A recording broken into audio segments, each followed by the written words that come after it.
Marcus Thompson adjusted his thick glasses and stared at the weather forecast on his computer screen.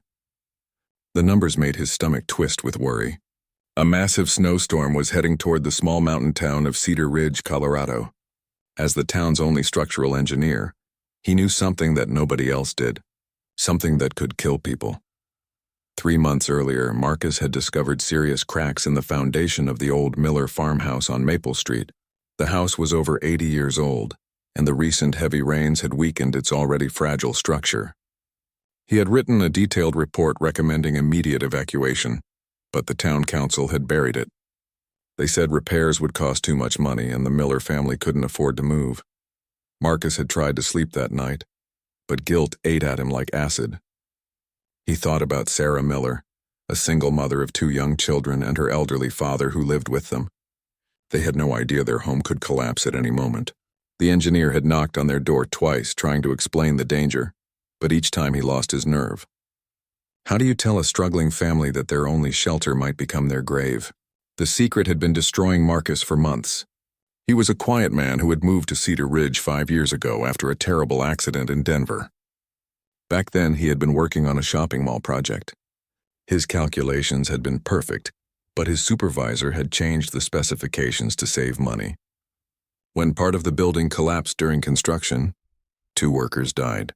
Even though it wasn't his fault, Marcus blamed himself for not fighting harder against the changes. That tragedy had brought him to this small town, seeking peace and simple projects. He thought he could leave the nightmares behind. But now, staring at the weather report predicting 3 feet of snow and dangerous winds, those old fears came rushing back. He could almost hear the sound of concrete crashing, the screams of trapped people. Marcus lived alone in a small cabin on the edge of town. His only companion was a German shepherd named Rex, who seemed to sense his owner's distress. The dog whined softly and rested his head on Marcus's lap as the engineer sat at his kitchen table, surrounded by building plans and structural reports. The Miller house wasn't the only problem. Marcus had been quietly investigating other old buildings in Cedar Ridge, and what he found terrified him. The town's infrastructure was falling apart. The old bridge on Summit Road had loose bolts.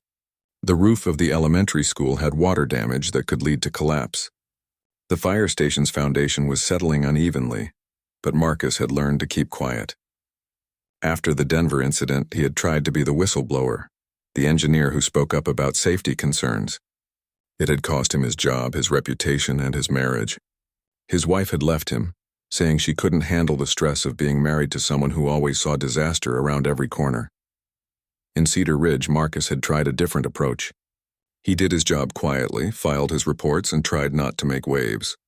When the town council ignored his warnings about the Miller house, he told himself it wasn't his responsibility to force people to listen. He had done his duty by writing the report. But as the snow began to fall outside his window, Marcus realized that duty and responsibility were 2 different things. The weatherman on television was calling it the storm of the century. Wind speeds could reach 70 miles per hour. The weight of the snow, combined with the force of the wind, would be too much for the Miller house to handle. Marcus picked up his phone 3 times to call the sheriff, but each time he hesitated. What if he was wrong? What if the house survived the storm and he had caused a family to lose their home for nothing? What if the town council decided he was a troublemaker and fired him? Where would he go then? Who would hire an engineer with his history? Rex barked suddenly, startling Marcus from his thoughts. Through the window, he could see his neighbor's fence already bending under the weight of the accumulating snow. The storm was moving faster than predicted. In a few hours, the roads would be impassable. If something happened to the Miller family tonight, there would be no way for emergency crews to reach them in time. Marcus stood up abruptly, his chair scraping against the wooden floor. He couldn't live with another tragedy on his conscience. He had spent 5 years running from his past, but tonight he would have to face it head on. The lives of 3 innocent people depended on his courage to act. He grabbed his heavy winter coat from the closet and checked his emergency kit. Flashlight, rope, first aid supplies, emergency radio. If he was going to save the Miller family, he needed to reach them before the worst of the storm hit. The snow was already 6 inches deep and falling faster every minute. As Marcus laced up his insulated boots, he thought about the choice he was making. He could stay safe in his warm cabin and hope for the best. Or he could venture out into the dangerous storm and try to convince a family to leave their home based on his professional judgment. If he was right, he would save 3 lives. If he was wrong, he might lose his job and his reputation all over again. But as he looked at the framed photo on his mantel showing the 2 construction workers who had died in Denver, Marcus knew he had no choice. He had failed them by staying silent when it mattered most. He wouldn't make that mistake again. Marcus opened his front door and stepped into the howling wind. Snow stung his face like tiny needles and the cold took his breath away. Behind him, Rex whined and pawed at the door, wanting to follow his master into the storm. But this was something Marcus had to do alone. As he trudged through the deepening snow toward Maple Street, Marcus felt something he hadn't experienced in 5 years. Despite the fear twisting in his stomach, despite the uncertainty of what lay ahead, he felt the beginning of redemption. Tonight, he would finally stop running from his past and start fighting for the future. The walk to Maple Street felt like a journey through an Arctic wasteland. Marcus had lived in Colorado his whole life, but he had never experienced a storm this fierce. The wind howled like a living creature, pushing against him with such force that he had to lean forward just to keep moving. Snow swirled around him in blinding curtains, making it impossible to see more than a few feet ahead. Each step was a struggle. The snow was already knee-deep in some places, and his boots sank into hidden patches where the ground was uneven. More than once, Marcus stumbled and had to catch himself against a fence post or mailbox. His glasses fogged up constantly, forcing him to stop and wipe them clean with numb fingers. As he walked, Marcus thought about Sarah Miller. She was 28 years old, worked 2 jobs to support her family, and had the kind of quiet strength that came from facing hardship every day. Her children, Emma and Jake, were 7 and 9 years old. They attended the local elementary school where Marcus had noticed the concerning roof damage. Sarah's father, Robert, was 72 and walked with a cane after a stroke 2 years earlier. The Miller family had moved into the old farmhouse after Sarah's divorce. It was all they could afford, and Sarah had worked hard to make it a home. She had painted the walls bright colors, planted a small garden, and fixed what she could with her limited resources. The house might be falling apart, but it was filled with love and laughter. Marcus had watched the family from a distance, feeling guilty every time he saw the children playing in the yard. Emma loved to draw pictures of flowers and animals, often sitting on the front porch with her crayons scattered around her. Jake was obsessed with baseball and spent hours throwing a ball against the side of the house. The rhythmic thudding sound had become a comforting part of the neighborhood's daily soundtrack. Robert Miller had been a carpenter before his stroke, and Marcus often saw him sitting on the porch in the evenings, watching his grandchildren play. The old man had built many of the houses in Cedar Ridge decades ago, back when the town was just starting to grow. He took pride in his work, and had no idea that the house he now called home was structurally unsound. As Marcus fought his way through the storm, he remembered the day he had first discovered the foundation cracks. He had been doing a routine inspection of several old buildings in town, part of a safety assessment program that the county required every 5 years.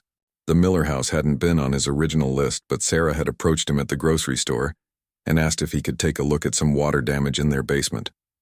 What Marcus found had shocked him. The foundation had multiple stress fractures, some of them over 6 inches long. The basement walls showed signs of movement, with new cracks appearing in the mortar between the stones. Most alarming of all, the main support beam had a hairline crack that ran almost its entire length. The house was like a house of cards, held together by luck and habit rather than structural integrity. Marcus had spent 3 hours in that basement, taking measurements and photographs, his professional excitement at solving a puzzle quickly turning to horror as he realized the scope of the problem. The house needed immediate attention. At minimum, the family should evacuate until major repairs could be completed. At worst, the entire structure might need to be demolished and rebuilt. He had written his report that same night, working until 3 in the morning to make sure every detail was accurate. He included photographs, diagrams, and 3 different repair options with cost estimates. The cheapest solution would cost $40,000.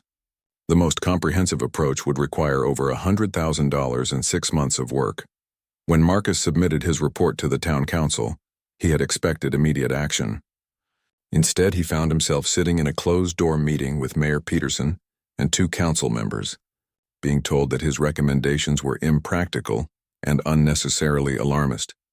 They explained that the town's budget was tight, and forcing a family to evacuate their home based on theoretical structural concerns would create a legal and financial nightmare. Mayor Peterson had been particularly dismissive.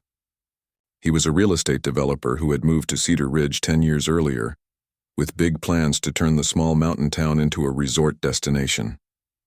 Peterson saw Marcus's safety concerns as obstacles to progress. He suggested that Marcus was being overly cautious because of his unfortunate experience in Denver.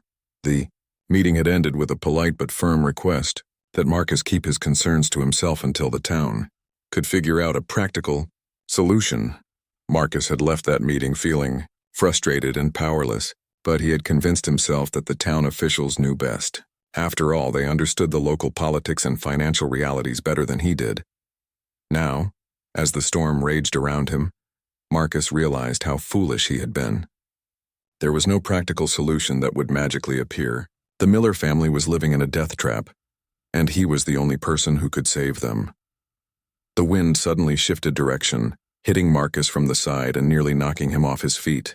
Snow had accumulated on his shoulders and hood, adding extra weight that made each step more difficult. His face was numb with cold, and ice was forming on his mustache and eyebrows. But he pressed on, driven by a determination that surprised him with its intensity. Marcus had always been a careful, methodical person. In school, he was the student who double-checked his homework and studied for tests weeks in advance. In his career, he was known for thorough reports and conservative estimates. His colleagues sometimes joked that Marcus could find safety concerns in a pillow fort. But that caution had served him well as an engineer. Buildings didn't collapse because engineers were too careful. They collapsed because someone had cut corners, ignored warnings, or made assumptions about materials and forces. Marcus had learned that in the most painful way possible, watching two good men die because his supervisor had prioritized profit over safety. The tragedy in Denver had changed Marcus in ways he was still discovering. For years, he had been afraid to trust his own judgment, second-guessing every decision and recommendation. Moving to Cedar Ridge had been an attempt to find peace, but instead he had found himself in the same impossible situation. Once again, he was the engineer with unwelcome news, the voice of caution in a world that wanted simple solutions. As Marcus turned onto Maple Street, he could see the Miller house in the distance. A warm yellow light glowed in the front window and smoke rose from the chimney, quickly scattered by the fierce wind. The scene looked so peaceful and normal that for a moment, Marcus wondered if he was making a terrible mistake. What if his calculations were wrong? What if the house was stronger than he thought? But then he remembered the photographs he had taken, the measurements he had recorded, the sleepless nights he had spent checking and rechecking his math. Marcus was many things, but he was not careless with facts. The Miller house was in danger, and the storm would test its weakened structure beyond its limits. Marcus pulled his hood tighter and continued walking toward the house, each step bringing him closer to a confrontation that would change everything. Standing at the end of the Miller family's driveway, Marcus hesitated for the last time. Through the snow-covered window, he could see Sarah reading a book to her children while they sat together on the couch. Robert was in his favorite armchair, probably watching the weather report on television. It was a perfect picture of family warmth and security, and Marcus was about to shatter it. The storm had grown even more violent in the past hour. Wind gusts were now strong enough to shake the bare branches of the old oak tree in the Miller's front yard. Marcus could hear creaking sounds coming from the house itself, groaning protests as the structure fought against forces it was never designed to handle. Snow was piling up against the foundation at an alarming rate, adding weight and pressure to walls that were already compromised. Marcus climbed the 3 wooden steps to the front porch, noting how they sagged slightly under his weight. Even the porch was showing signs of the house's overall structural problems. The support posts had shifted, creating small gaps where they met the roof overhang. In warmer weather, these might have seemed like minor issues. Tonight, they were warning signs of imminent disaster. He knocked firmly on the front door, his knuckles numb from the cold. After a moment, he heard footsteps approaching, and Sarah's voice called out, "Who's there?" There was a note of concern in her voice. In a small town like Cedar Ridge, unexpected visitors during a blizzard usually meant trouble. "Sarah, it's Marcus Thompson, the engineer. I need to speak with you urgently. It's about your house. The door opened, revealing Sarah's worried face. She was a petite woman with brown hair pulled back in a ponytail and kind eyes that showed the strain of constant worry about money and raising 2 children alone. Tonight, those eyes reflected confusion and growing alarm as she took in Marcus's snow-covered appearance and serious expression. "Marcus, what's wrong? Is everything okay?" Sarah stepped aside to let him enter, and immediately the warmth of the house hit him like a physical force. The living room was cozy and cluttered in the way that homes with children always were. Emma's drawings covered the refrigerator and Jake's baseball equipment was stacked neatly in a corner. "Sarah, we need to talk. All of you. It's about the structural integrity of your house." Marcus removed his hat and glasses, wiping away the melted snow. His hands were shaking, though whether from cold or nerves he couldn't tell. Robert Miller looked up from his chair, his weathered face creased with concern. "What's this about, son? House been standing for 80 years, survived plenty of storms before this one." Emma and Jake had stopped what they were doing and were staring at Marcus with the wide-eyed curiosity that children show when adults start acting strangely. Emma clutched a stuffed rabbit to her chest while Jake moved closer to his mother, sensing the tension in the room. Marcus took a deep breath and began the hardest conversation of his professional life. 3 months ago, I inspected your foundation and discovered serious structural damage. I wrote a report recommending immediate evacuation, but the town council decided not to act on it. I should have come to you directly, but I made a mistake. I should have warned you myself." Sarah's face went pale. "What kind of damage?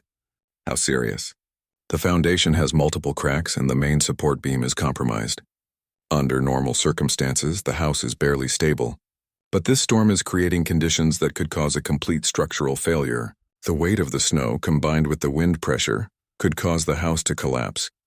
Robert struggled to his feet, leaning heavily on his cane. "Now hold on there.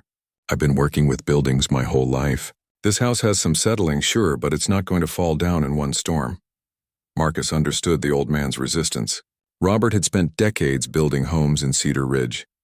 Admitting that he couldn't recognize dangerous structural problems in his own house would be devastating to his professional pride.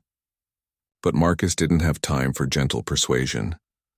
"Mr. Miller, I know this is hard to accept, but I've spent hours documenting the damage. The foundation cracks are over 6 inches long in some places.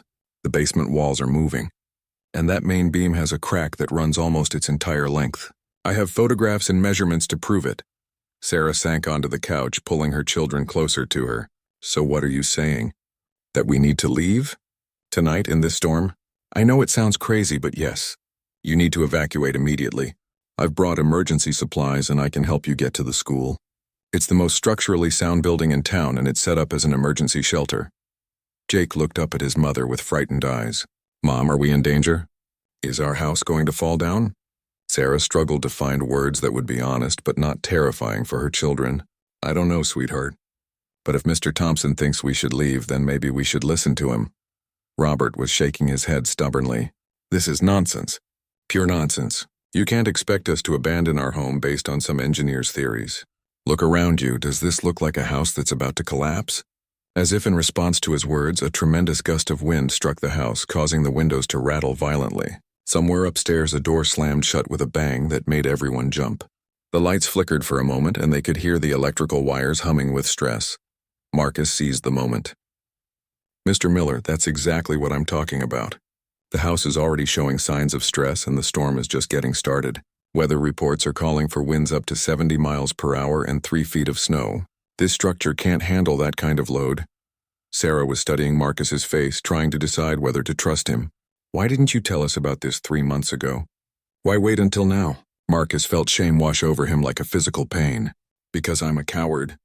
I wrote my report and submitted it to the proper authorities, and when they ignored it, I told myself that wasn't my responsibility anymore.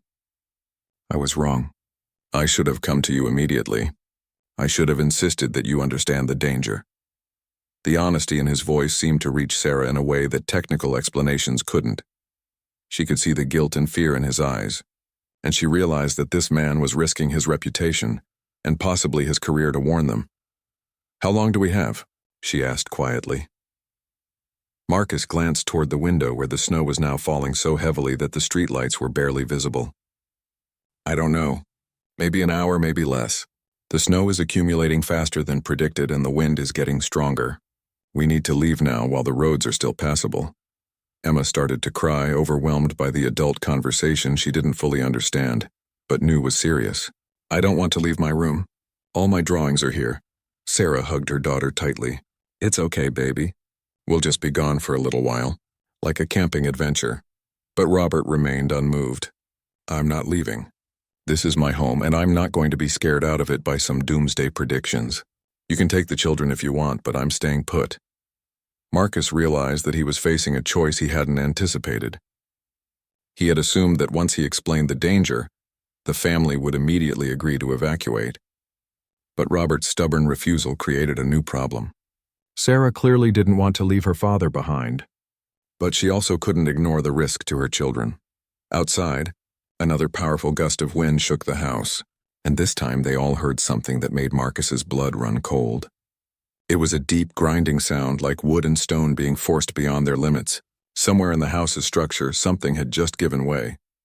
Marcus looked at the 3 generations of the Miller family and realized that his biggest challenge wasn't convincing them to leave. It was figuring out how to save them all before the house came down around them. The grinding sound they had all heard seemed to echo in the sudden silence that followed. Marcus felt his engineer's instincts kick into high gear, analyzing what that sound might mean. It could have been the house settling under the increasing load of snow, or it might have been something more serious. A support beam cracking, a foundation stone shifting, or a wall beginning to separate from its frame. What was that sound? Sarah asked, her voice barely above a whisper. Before Marcus could answer, they heard it again. This time it was accompanied by a visible tremor that ran through the floor. Emma's toy box rattled and the pictures on the mantel shifted slightly. Jake grabbed his mother's arm with both hands, no longer trying to be brave. Marcus made a quick decision. Sarah, start packing essential items for you and the children. Just the basics. Medicines, warm clothes, important documents. Robert, I need you to help me check the basement. We need to see what's happening down there. Robert looked like he wanted to argue, but the second tremor had shaken his confidence. He nodded reluctantly and reached for his heavy coat. Flashlights in the kitchen drawer. Basement stairs can be tricky in the dark. As Sarah began gathering items for her children, Marcus and Robert made their way to the basement door. The wooden steps creaked ominously under their weight, and Marcus noticed that the handrail was loose, another sign of the house's general deterioration. The basement was cold and damp, with stone walls that had been built when craftsmanship was more important than speed. In normal circumstances, Marcus might have admired the solid construction that had kept the house standing for 8 decades. But tonight, his trained eye immediately spotted the new developments that confirmed his worst fears. The crack in the main support beam had grown significantly since his last inspection. What had been a hairline fracture 3 months ago was now nearly a 1/4 inch wide and extending toward both ends of the beam. Even more alarming, the foundation cracks had spread. New fissures branched off from the original damage, creating a web of weakness that ran through the stone walls. Oh my God, Robert whispered, seeing the damage for the first time. His flashlight beam revealed wet patches where melted snow had begun seeping through the compromised foundation. How long has it been like this? The original damage was here 3 months ago, but it's gotten much worse tonight. The storm is accelerating the deterioration process. Marcus pointed to a puddle of water near the far wall. That's snowmelt coming through the foundation. The water is freezing and expanding inside the cracks, making them bigger. Robert ran his hand along one of the larger cracks, his carpenter's knowledge finally allowing him to understand what Marcus had been trying to tell them. This beam is holding up the entire middle section of the house. If it goes, the house comes down, Marcus finished. And with the weight of the snow on the roof, plus the wind pressure against the walls, it could happen very quickly. Upstairs, they could hear Sarah moving around, gathering belongings and trying to keep her children calm. Emma was crying again, and Jake was asking questions that his mother couldn't answer. The sound of their fear made both men realize that time was running out. Another grinding noise echoed through the basement, this one louder and longer than the previous sounds. Marcus watched in horror as a small chunk of mortar fell from between 2 foundation stones, landing with a soft thud on the dirt floor. We need to get out of here now, Marcus said urgently. This whole structure is failing faster than I calculated.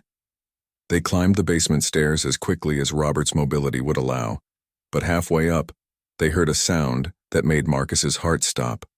It was a sharp crack like a gunshot, followed by a series of smaller popping sounds. Through the thin basement ceiling, they could hear Sarah screaming. Marcus pushed past Robert and bounded up the remaining stairs, bursting into the living room to find Sarah holding both children, while they stared at a large crack that had appeared in the wall near the front door. The crack ran from floor to ceiling, and it was growing visibly wider as they watched. "That just happened," Sarah said, her voice shaking. It started small and then just kept getting bigger. Marcus examined the crack quickly. It was exactly what he had feared, a clear sign that the house's structural integrity was failing catastrophically. The walls were separating from each other as the foundation shifted and the support beam weakened. "Everyone out. Right now. Don't take anything else, just get your coats and get out of the house." Robert had reached the top of the stairs and was staring at the wall crack in disbelief. "In 50 years of construction work, I've never seen anything like this. How is it happening so fast?"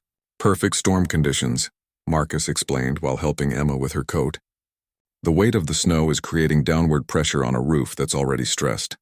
The wind is creating lateral pressure against walls that are no longer properly supported, and the foundation is compromised, so there's nothing solid for the structure to rest on." As they prepared to leave, another crack appeared in the opposite wall, this one accompanied by a sound like breaking glass. Picture frames fell from their hooks and the front door frame visibly shifted, creating a gap at the top corner.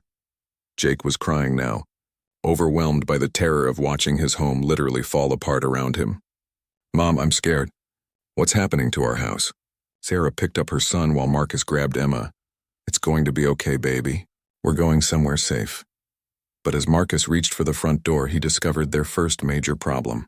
The door frame had shifted so much that the door was jammed tight. He pulled on the handle with all his strength, but it wouldn't budge. The house was literally trapping them inside as it collapsed. "Back door," Robert suggested, but when they rushed to the kitchen, they found the same problem. The entire house was settling unevenly, causing all the door frames to distort. Marcus felt panic rising in his chest. He had convinced the family to evacuate, but now they were trapped in a house that could collapse at any moment. Outside, the storm continued to rage, adding more weight to the roof and more pressure to the walls with each passing minute. "Windows," Marcus said suddenly. "We'll have to go through a window." The living room window was large enough for an adult to climb through, but it was 12 feet off the ground on the outside due to the snow accumulation. More importantly, the storm was so fierce that opening the window would fill the room with snow and freezing air within seconds. As Marcus struggled with the window latch, they heard the most terrifying sound yet.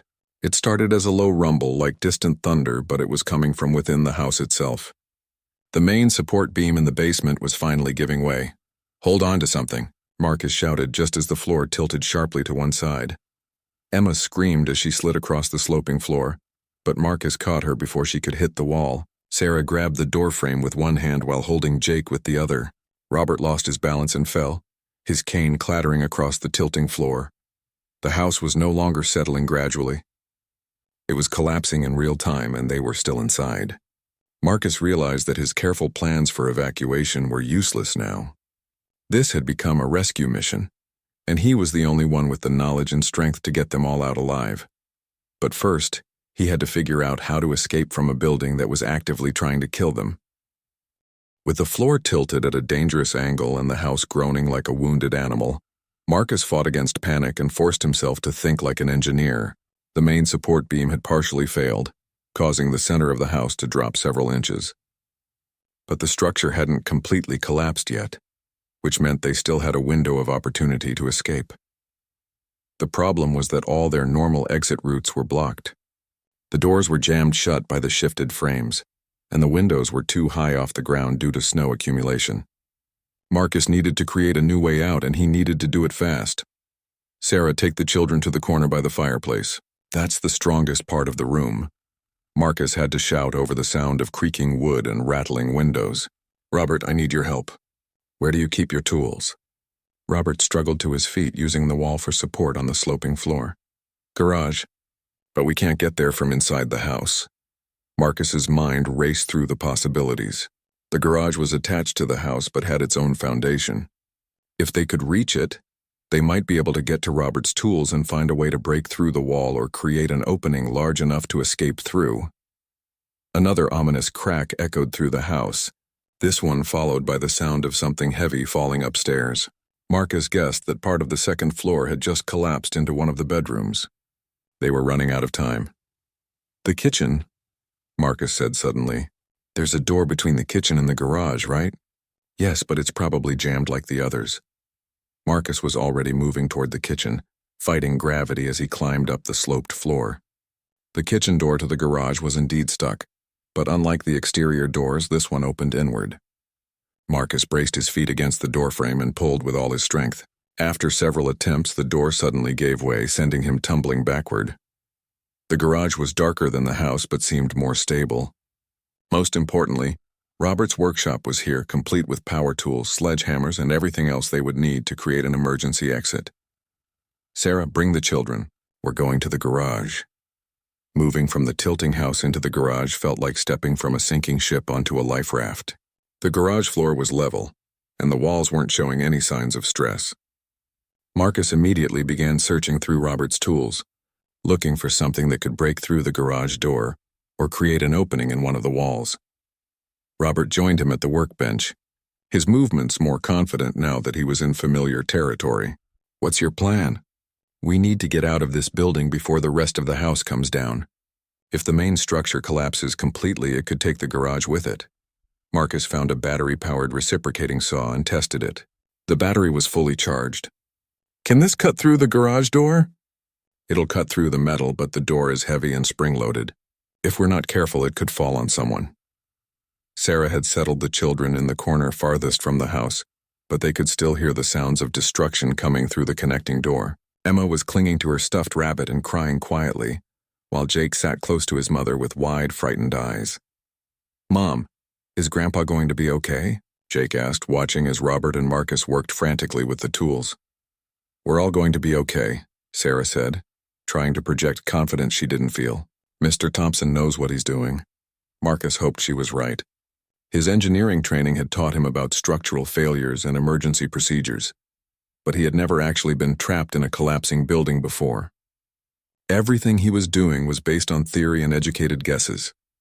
The reciprocating saw roared to life, its harsh sound adding to the chaos of the night. Marcus began cutting through the bottom of the garage door, working as quickly as possible while trying to maintain a straight line. The metal was thicker than he had expected, and the saw blade was heating up from the friction. Behind them, they heard a tremendous crash as something major gave way in the house. The sound was followed by a cloud of dust that poured through the connecting door, making everyone cough. "How much longer?" Robert asked, holding a flashlight to help Marcus see his work. "Almost done with this section, but we'll need to cut at least 3 sides to create an opening big enough for everyone." The saw blade finally broke through the bottom of the door, and Marcus immediately started cutting up one side. But as he worked, he realized they had a new problem. The storm outside was so fierce that opening the garage would expose them to deadly conditions. The wind was strong enough to knock a person down, and the snow was falling so heavily that visibility was near zero. "We're going to need shelter once we get outside," Marcus called out over the noise of the saw. "Is there anywhere close we can go?" Robert thought for a moment. Henderson's house is right next door. It's newer construction, much more solid than this place, but it's about 50 yards through open ground. 50 yards might as well have been 50 miles in these conditions. With 2 small children and an elderly man with mobility issues, crossing that distance in a blizzard would be extremely dangerous. But staying in the garage was even more dangerous if the main house collapsed. Marcus finished cutting the second side of the opening and started on the third. As he worked, he could feel the garage beginning to vibrate. The collapse of the house was creating shock waves that were traveling through the ground and into the garage's foundation. "Sarah, start bundling up the children with everything warm you can find. We're going to have to make a run for it soon." Sarah began wrapping Emma and Jake in winter coats, scarves, and anything else she could find in the garage. Robert had located a coil of rope, which Marcus realized could be crucial for keeping the family together in the storm. The third cut was complete, and Marcus began working on the fourth and final side. But just as he was halfway through, the saw battery died. The sudden silence was somehow more frightening than the noise had been. "Do you have another battery?" Marcus asked urgently. Robert was already searching through drawers and cabinets. "Should be one somewhere. I always keep spares." But before he could find it, they heard a sound that made everyone freeze. It was a deep, prolonged groaning, like the death cry of some enormous creature. Through the connecting door, they could see a cloud of dust and debris, and they realized that a major section of the house had just collapsed. The garage shuddered violently, and several tools fell from their hooks on the wall. Marcus knew they were out of time. The partial opening in the garage door would have to be enough. "Everyone over here now," Marcus called out. "We're going through this opening and we're going to Henderson's house. Stay together no matter what." As the family gathered near the partially cut garage door, Marcus quickly tied the rope around his waist and then around each member of the Miller family. If they got separated in the storm, the rope would be their lifeline. "On the count of 3, I'm going to push this section of the door out. As soon as there's an opening, we go through it and we don't stop until we reach the neighbor's house. Understood?" 3 heads nodded in the flashlight's beam. Marcus took a deep breath, braced himself against the wall, and pushed against the cut section of garage door with all his strength. The metal gave way with a screech, and suddenly they were hit with a blast of freezing air and snow that took their breath away. Through the opening they could see nothing but swirling white chaos. Marcus had led them this far, but now came the most dangerous part of their escape. They had to cross 50 yards of open ground in a blizzard, with the knowledge that behind them the Miller family's home was collapsing into rubble. The moment they stepped through the opening in the garage door, the full fury of the blizzard hit them like a physical assault. The wind was so strong that Marcus had to lean into it just to keep from being knocked backward. Snow pelted their faces like tiny bullets, and the cold was so intense that it hurt to breathe. Marcus took the lead, with Emma and Jake sandwiched between him and their mother, and Robert bringing up the rear. The rope that connected them was already proving its worth, as the children would have been swept away by the wind within seconds without it. Visibility was absolutely zero. Marcus could barely see his own feet, let alone the Henderson house that was supposed to be 50 yards away. He had to navigate by memory and instinct, trying to remember the layout of the neighborhood he had walked through countless times in better weather. After just 10 steps, Jake stumbled and fell face-first into a snowdrift that was nearly as tall as he was. Sarah and Marcus pulled him up, but the boy was already crying from the cold and fear. His face was red and ice was forming on his eyelashes.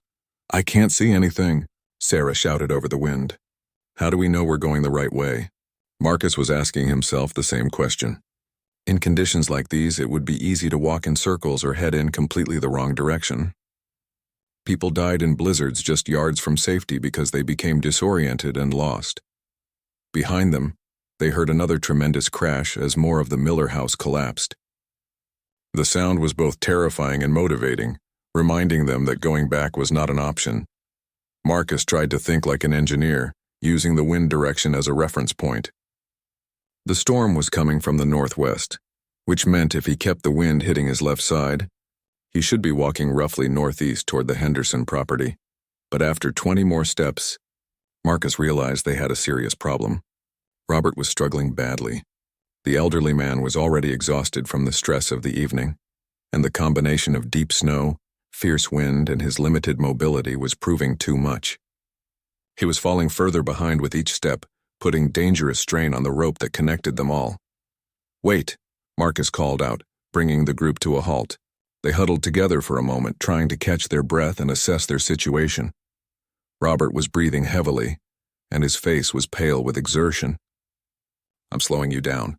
Maybe you should take the children and go on ahead. Come back for me later."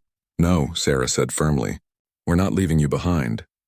Marcus knew that Robert's suggestion was actually logical from a survival standpoint. Moving faster with just the children would increase their chances of reaching safety. But he also knew that leaving the elderly man alone in the storm would be a death sentence. Different plan, Marcus decided. "Robert, I'm going to carry you piggyback style. Sarah, you take Emma. I'll carry Jake when we get moving again." It was a risky strategy that would exhaust Marcus quickly, but it was their best chance of keeping the family together. Marcus helped Robert climb onto his back, then lifted Jake in his arms. The additional weight made every step a monumental effort, but it allowed them to move faster as a unit. They pressed on through the storm, fighting for every yard of progress. The snow was now well above knee-deep for the adults and nearly waist-deep for the children. Several times one of them would step into a hidden hole or depression, causing everyone to stumble and struggle to stay upright. Marcus was beginning to worry that they had missed the Henderson house entirely when he saw a faint glow in the distance. It was barely visible through the swirling snow, but it looked like light coming from a window. "There," he shouted, pointing toward the light. "That has to be it." But as they approached what Marcus hoped was their destination, they encountered a new obstacle. A fence separated the Miller property from their neighbor's yard, and the gate was buried under several feet of snow. Marcus set Jake down and began digging frantically with his hands, trying to clear enough snow to open the gate. But the wind kept blowing more snow into the area he had just cleared, making it nearly impossible to make progress. "The fence isn't that high," Sarah observed. "Maybe we can climb over it." Marcus looked at the fence, then at Robert and the two children. Even in normal conditions, getting everyone over that obstacle would be challenging. In the middle of a blizzard, it seemed almost impossible, but they had come too far to give up now. Marcus lifted Emma and helped her climb over the fence, then caught her on the other side. Jake was next, followed by Sarah. Getting Robert over the fence was the biggest challenge, but with Marcus boosting from behind and Sarah and the children pulling from the other side, they managed it. The Henderson house was now just 20 yards away, its lit windows beckoning like beacons of hope. But those final 20 yards turned out to be the most difficult yet. The wind had created massive drifts against the side of the house, some of them 6 feet tall. They had to climb over and through these barriers while fighting exhaustion and exposure. Marcus felt his strength giving out just as they reached the Hendersons' front porch. His legs were shaking from the effort of carrying extra weight through deep snow, and his hands were so numb from cold that he could barely feel the rope that still connected them all. Sarah pounded on the front door with both fists. "Help us, please, we need help." After what felt like an eternity, the porch light came on and the door opened. Jim Henderson, a man in his 50s who worked at the local hardware store, stood in the doorway wearing pajamas and a confused expression. "Sarah, what in the world are you doing out in this storm?" "Our house collapsed," Sarah gasped, pushing her children through the doorway into the warm house. "Marcus saved us." Henderson immediately opened the door wider and helped the exhausted group inside. His wife, Carol, appeared with blankets and hot coffee, taking charge of getting everyone warm and dry. As Marcus sat on the Hendersons' couch with a steaming mug in his hands, he finally allowed himself to believe that they had made it. All 4 members of the Miller family were safe, cold and shaken but alive.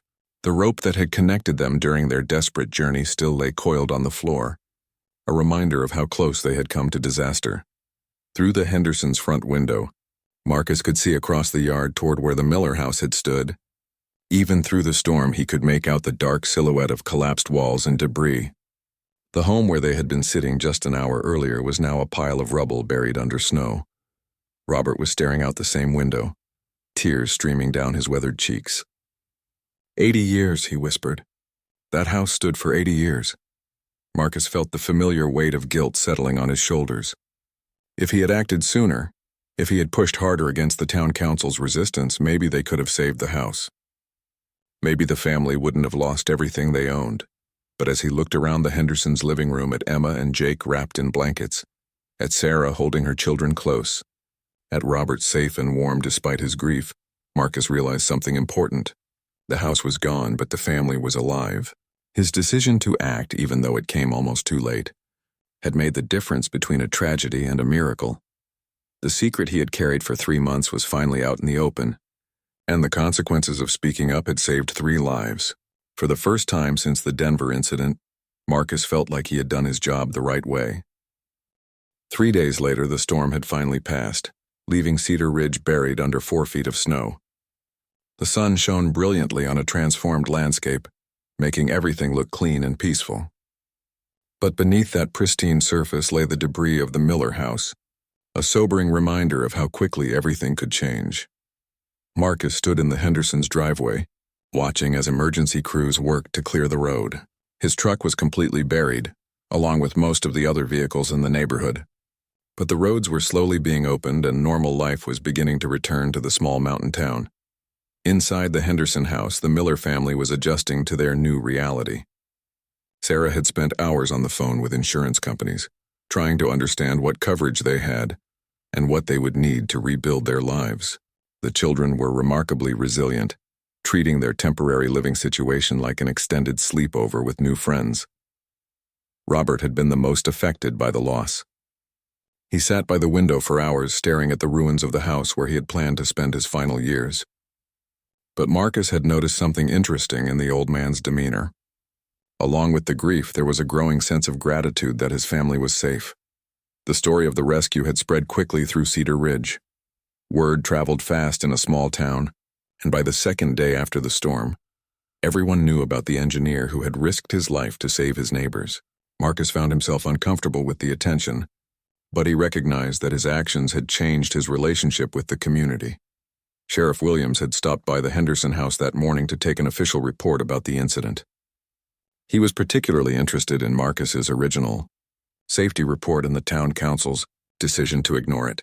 This is going to cause some serious problems.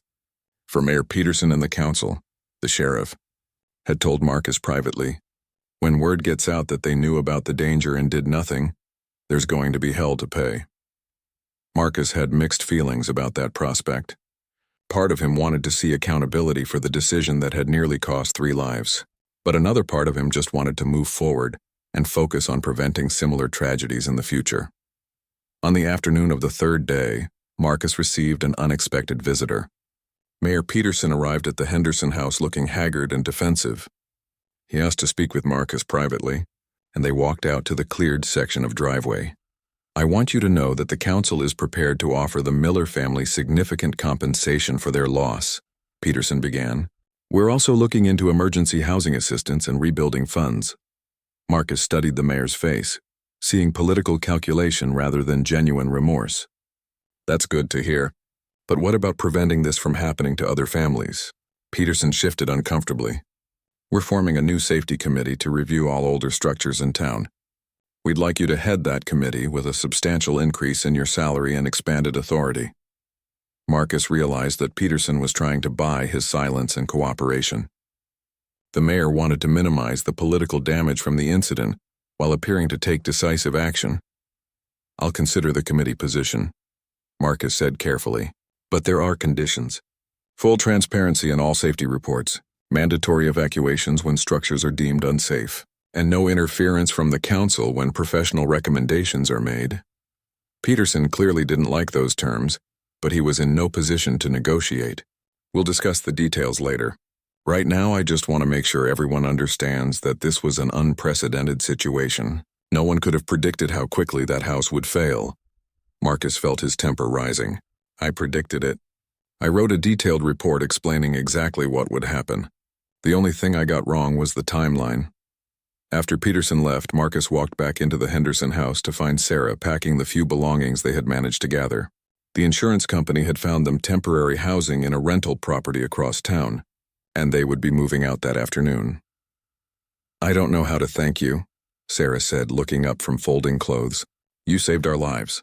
Marcus shook his head. I almost got you killed by waiting so long to act. If I had come to you 3 months ago, then we might have ignored you just like Dad did at first, Sarah interrupted. Sometimes people need to see the danger for themselves before they'll believe it. You did what you could with the situation you were given. Robert approached from across the room, moving slowly but steadily with his cane. He had been quiet for most of the past 3 days, processing the loss of his home and the near-death experience. Marcus, I owe you an apology, the old man said. I let my pride and stubbornness put my family in danger. You tried to save us, and I fought you every step of the way. You were protecting your home and your independence, Marcus replied. I understand that. Robert nodded thoughtfully. Maybe so, but I've been thinking about something you said that night. You called yourself a coward for not speaking up sooner. But courage isn't about never being afraid. It's about doing the right thing even when you are afraid. As the Miller family prepared to leave for their new temporary home, Emma approached Marcus with a drawing she had made. It showed a stick figure man helping a family escape from a falling house with snow swirling all around them. That's you saving us, she explained, handing him the picture. Mom said you're a hero. Marcus looked at the child's artwork, feeling emotions he couldn't quite name. For 5 years he had been running from his past, convinced that he was a failure who couldn't be trusted with important decisions. But this little girl's drawing showed him something different. It showed a man who had found the courage to act when it mattered most. 2 weeks later, Marcus stood in the ruins of the Miller house, now partially cleared of snow and debris. He was conducting an official investigation into the collapse, documenting everything for insurance purposes and future reference. The damage was even worse than he had expected.